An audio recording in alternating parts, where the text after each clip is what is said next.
تذكر يوما كنت تعانق دمعة الفكر تناجي الله في صبر وترجو رحمة تسري.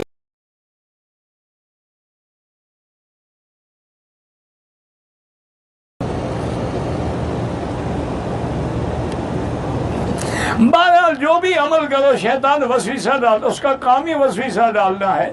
وہ اپنا کام کر رہا ہے، تم اپنا کام کرتے رہو، وہ ڈالتا رہے وسوسہ. تم بھی لا حول ولا قوت الا باللہ پڑھتے رہو، اعوذ باللہ من الشیطان الرجیم پڑھتے رہو.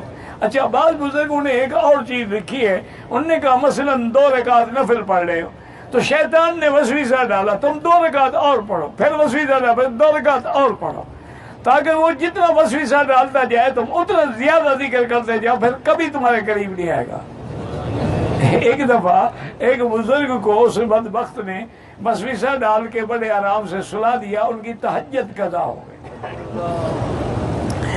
بہرحال صبح کی نماز کے بعد سارا دن حضرت روتے رہے، ذکر کرتے رہے، نفل پڑھتے رہے. دوسری رات آ گئی، ابھی تہجد کا وقت شروع نہیں ہوا تھا کہ ایک آدمی نے اٹھایا. آپ نے دیکھا، آپ نے کہا شیطان ہو؟ انہوں نے کہا کہ ہاں. کیوں تم نماز گئی؟ انہوں نے کہا کل سارا دن تم نے نمازیں پڑھ پڑھ کے میری کمر توڑ ڈالی. میں نے کہا بہتر ہے وہ تہجد ہی پڑھ لے. وہ جتنا تنگ کرے نا اتنا ذکر کرو. بڑا ہمدرد بن کے، یہ بڑا لعین جو ہے نا، یہ بڑا ملعون ہے، اس کے دھوکے دینے کے کئی طریقے ہوتے ہیں. یہ کبھی علماء کو ان کے علم سے دھوکہ دیتا ہے، ایسا ملعون ہے. ان کے دماغ میں بٹھا دے جی آپ سے بڑا عالم کوئی نہیں، بس وہ مارا گیا.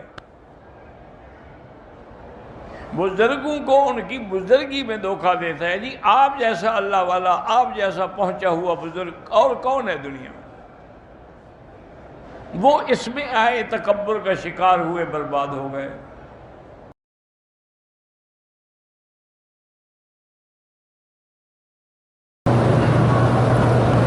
شیطان کے سر پر سینگ کیوں ہیں؟ میں نے تو نہیں دیکھے، آپ کو ملا تھا؟ نہیں، مجھے تو شیطان نظر ہی نہیں آتا، مجھے کیا پتا سینگ ہے یا نہیں ہے. مجھے تو آپ نظر آ رہے ہیں،